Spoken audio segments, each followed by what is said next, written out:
मुख्यमंत्री पुष्कर सिंह धामी ने पिथौरागढ़ मुख्यालय और धारचूला तहसील में पहुंचकर आपदा को लेकर बैठक की। उनके साथ आपदा प्रबंधन मंत्री धन सिंह रावत भी मौजूद रहे। नैनीसैनी एयरपोर्ट में पहुंचे मुख्यमंत्री ने जिला स्तरीय अधिकारियों के साथ आपदा के बाद राहत और बचाव कार्यों की जानकारी ली।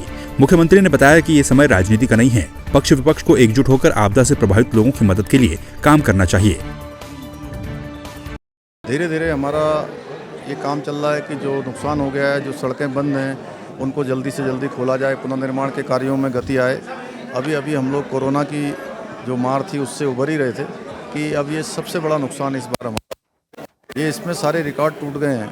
लेकिन उसके बावजूद भी माननीय प्रधानमंत्री जी का, माननीय गृह मंत्री जी का, हमारी केंद्र सरकार का, उन्होंने पूरा आकलन करने के लिए यहाँ पर टीम भेजी हुई है और टीम भेजने के बाद और तेज़ी लाएंगे। हम अपने सारे संसाधनों का उपयोग करके जल्दी से जल्दी सभी व्यवस्थाओं को सामान्य करेंगे। सरकार की सारी व्यवस्थाएं लोगों तक पहुंचे, कोई इस आपदा की घड़ी में किसी प्रकार की उनको परेशानी न हो।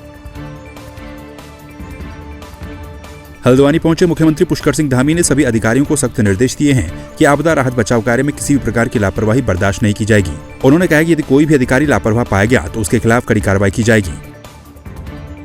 ये हमने कहा है, हम सरकार की तरफ से कोई कसर नहीं छोड़ना चाहते, चाहे वो धन आवंटन के मामले में हो या अन्य किसी मामले में हो, चाहे थोड़ा नियमों को शिथिलीकरण करने की बात हो। हमने कहा है हर संभव लोगों की सहायता होनी चाहिए। उसी के लिए मैंने सभी अधिकारियों के साथ समीक्षा की है और हमने कहा है कि जल्द से जल्द अगले 5 दिनों में सारी व्यवस्थाएं सामान्य करें। एनडीआरएफ एसडीआरएफ की टीम पहुंची थी, उन्हें गाँव वालों ने खाना खिलाया, इस तरह की व्यवस्थाएं हैं? नहीं, अब सभी जगह सभी अधिकारी पहुंचेंगे, सभी अधिकारियों को सख्त निर्देश दे दिए गए हैं। इसीलिए मैं स्वयं जो है हर जगह पर जा रहा हूं और हर जगह लोगों से फीडबैक ले रहा हूं। उस फीडबैक के आधार पर अधिकारियों को निर्देश कर रहा हूं। कांग्रेस नेता किशोर उपाध्याय ने उत्तराखंड में आई आपदा पर कहा है कि रैणी आपदा से लेकर रामगढ़ नैनीताल तक की आपदा से उत्तराखंड ने सबक नहीं लिया। उन्होंने कहा कि ये आपदा मानव निर्मित है और इसके लिए केवल हम जिम्मेदार हैं। किशोर उपाध्याय ने आरोप लगाते हुए कहा कि आपदा वाले इलाकों में आपदा पीड़ितों ने खुद बताया कि सरकारी अमले को खुद ग्रामीण खाना खिला रहे हैं। लोगों ने कहा कि साहब हालत ये है कि हम खुद जो सरकारी अमला है उसको हम खिला रहे हैं। सरकार की तरफ से अभी तक यहाँ पर कोई इमदाद नहीं पहुँची है, जबकि मैंने देखा कि मेरे सामने एक हेलीकॉप्टर जो है वहाँ से उड़ करके गया। किस लिए वो आया था, क्या कर रहा था, मेरी समझ में के परे की चीज़ थी। लेकिन मैं वहाँ जाकर के जिस तरह की हालात है, मैं ये कहना चाहता हूँ कि यहाँ के मध्य हिमालयी या पर्वतीय या उत्तराखंड के जिस तरह की विषम भौगोलिक परिस्थितियाँ हैं, उसको देखते हुए जो आपदा राहत के हैं, सबसे पहले उनके मानक बदलने चाहिए। आपदा में गौला पुल के क्षतिग्रस्त हो जाने से जहां पुल पर आवाजाही पूर्ण रूप से बंद हो गई, तो वहीं आपदा को लेकर आम आदमी पार्टी के लोगों ने गौला पुल किनारे मुंह पर काली पट्टियां बांधकर सांकेतिक धरना प्रदर्शन किया। आपके प्रदेश प्रवक्ता और नैनीताल के प्रभारी सुमित टिक्कू के नेतृत्व में आप पदाधिकारियों और कार्यकर्ताओं ने आपदा में सब कुछ गंवा चुके परिवारों के प्रति संवेदनाएं व्यक्त की। उत्तराखंड राज्य प्राकृतिक आपदाओं से ज़्यादा राजनीतिक आपदाओं की वजह से ग्रसित है। दोनों की दोनों सरकारें भ्रष्टाचार के आकंठ में डूबी हुई हैं और हमारा कहना है कि ये जिस तरह से ये जान माल का जो नुकसान हुआ है, जिस तरह की हानि हुई है, तो सबसे पहले एक तो 50,000 रुपये हेक्टर के हिसाब से हर किसान को दिया जाए सरकार के द्वारा, और केंद्र सरकार के द्वारा 10,000 करोड़ की एक राशि राज्य को दी जाए अविलंब।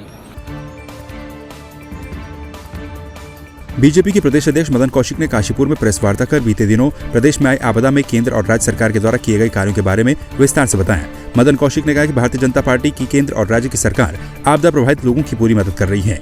विधायक हरभजन सिंह के पुत्र के लिए टिकट की मांग किए जाने के संबंध में उन्होंने कहा कि पार्टी का कोई भी कार्यकर्ता टिकट की मांग कर सकता है। 4 लाख रुपए की सभी को देने की सरकार ने घोषणा की और सबको दिया भी है। और मैं समझता हूं कि देखिए, ये विषय ऐसा है जिसमें राजनीति से ऊपर उठकर हमें उस जनता के लिए काम करना पड़ेगा। और मैं समझता हूं कि जो लोग पूरे 5 साल जनता के बीच में अपने जनादेश का सम्मान नहीं कर पाए, चाहे वो विधानसभा हो या विधानसभा के बाहर हो,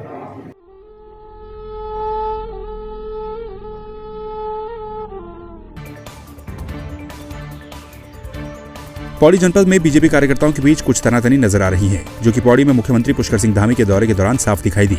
इस दौरान कुछ कार्यकर्ताओं को सीएम के कार्यक्रम से दूर रखा गया, जिसके बाद कार्यकर्ताओं ने अपना आक्रोश व्यक्त किया।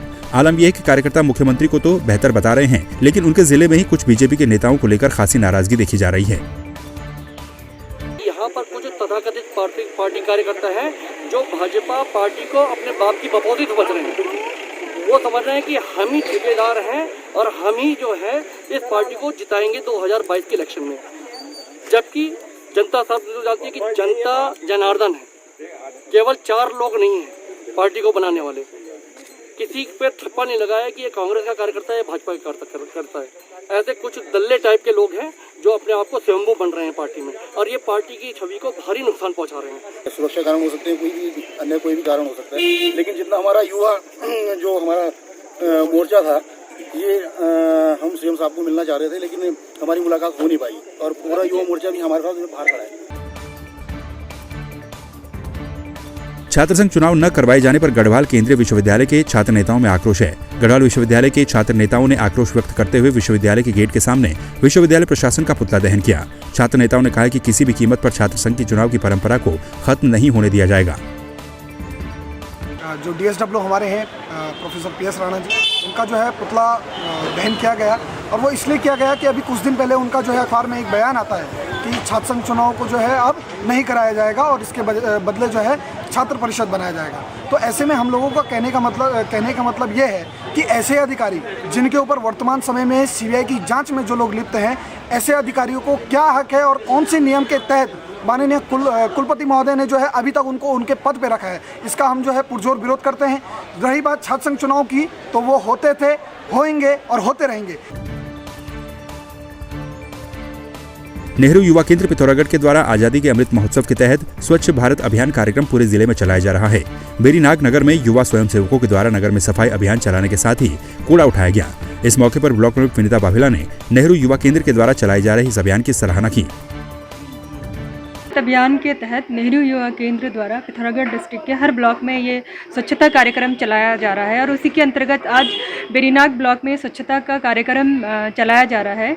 और मेरी जनता से अपील है कि जो भी उनके घर का कूड़ा कचरा है वो एक जगह इकट्ठा करें, उसको सड़कों पे ना फेंकें और हमारे ब्लॉक को, हमारे भारत को स्वच्छ बनाने में सहयोग करें। धन्यवाद। प्रदेश के एवं देश के सभी विकासखंडों में एवं जनपदों में ये कार्यक्रम चलाया जा रहा है, और 31 अक्टूबर तक 75 लाख टन जो हमारा कूड़ा और प्लास्टिक को इकट्ठा करने का हमारा एक टारगेट है, जो माननीय हमारे खेल मंत्री अनुराग ठाकुर जी का एक सपना है, जिसको नेहरू युवा केंद्र और एनएसएस के द्वारा स्वीकार किया जा रहा है। और हमारे युवा मंडलों के सदस्यों ने आज प्रतिभाग करके बेरीनाग विकासखंड में इस व्यापक सफाई अभियान को सफल बनाने में अपना योगदान दिया।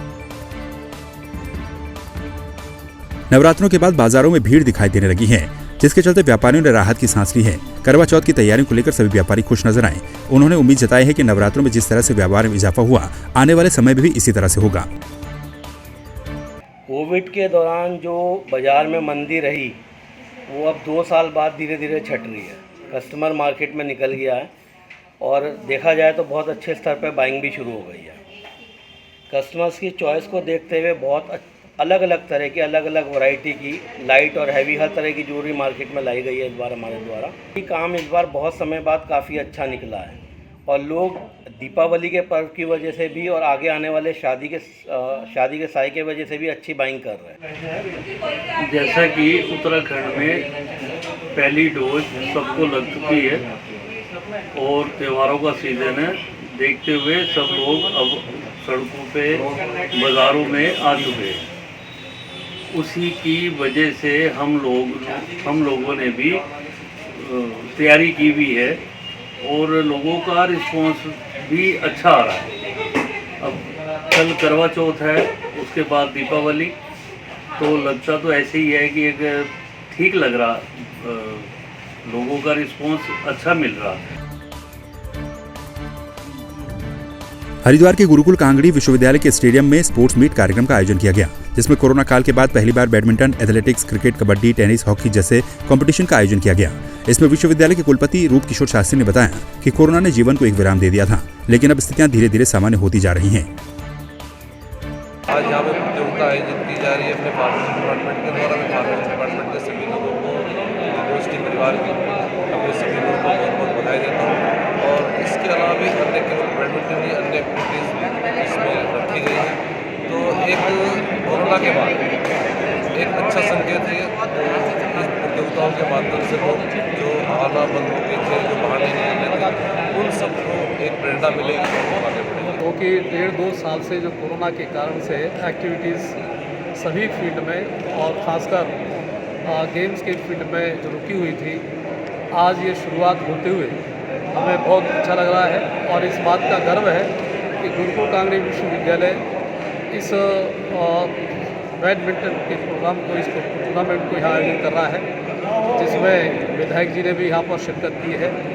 ये गुरुकुल कांगड़ी विश्वविद्यालय का प्रांगण खेल और कूदों के लिए, गेम्स के लिए बहुत ही सुपरिचित है।